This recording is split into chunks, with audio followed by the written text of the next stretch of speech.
The reason that we started 1838 was finding things that shocked me. And it was a shocker because I have a degree in African American studies and never heard any of this about what was happening in Philadelphia. I also felt a little bit betrayed, and I think I took that betrayal and just turned it into more energy. And it was the volume of people that really surprised. I found out there were 600 businesses, black-owned businesses in 1938. I thought to myself, well, there had to have been thousands of people to support those businesses. And then I looked at the census and I was like, there were thousands of people. And so that was just amazing to me. Like, I'm going to map this. I want to see where everybody is because honestly, the grid hasn't changed here in Philadelphia. So I can stand on this corner like I'm standing in front of ICY. I can imagine Octavius Cato and Fanny Coppin because the school's still here, the corner's still here. And so why aren't we recreating these lives and recreating this energy that existed? And then I bumped into Morgan, and then we just became sort of, I call it quantumly entangled. And then eventually we had the opportunity to give a walking tour. And then we became a 501c3 because the walking tour became our call to fame.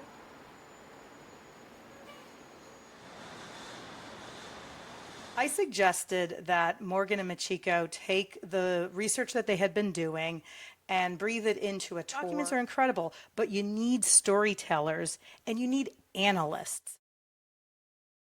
We've decided to do a women's tour, because we have some heavy hitters in one neighborhood. They are all walking distance from each other. We realized that, Fanny Coppin was here at ICY. I'm looking at Frances Ellen Watkins Harper's house, and then around the corner, there's the two Rebeccas, and then there's Elizabeth Taylor Greenfield, and we were like, oh, this is a black woman's enclave, okay? So this is a tour.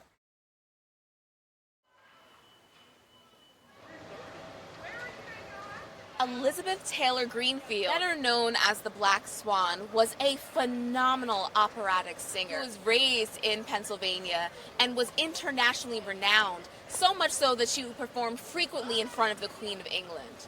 Now, the trick to the Black Swan story is that she wasn't always free to be her most extravagant self. Once upon a time, she was actually enslaved in her very early formative years underneath a Quaker woman. Eventually, within her emancipation, she made a name for herself here in Philly and in the region. We're standing in front of what is currently called Waters AME, but this church has been here since 1845.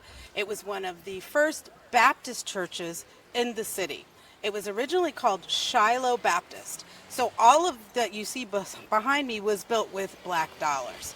Elizabeth Taylor Greenfield claimed this church and became the leader of the worship team, but also taught music to the kids in the school that they had here. Elizabeth and Taylor Greenfield and Frances Ellen Watkins Harper literally lived 2 blocks away from each other.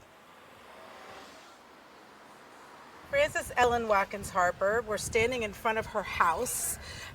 She was a passionate anti-slavery advocate and someone who took all of that passion around protecting black people both before and after the Civil War into her writings. And she became a prolific author. Many of her books were written right here at this home.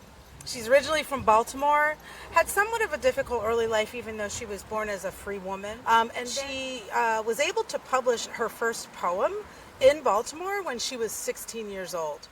What's interesting about her is that she just decided in a time, 1840s, when women were supposed to do the thing they were supposed to do, which is to get married and have children.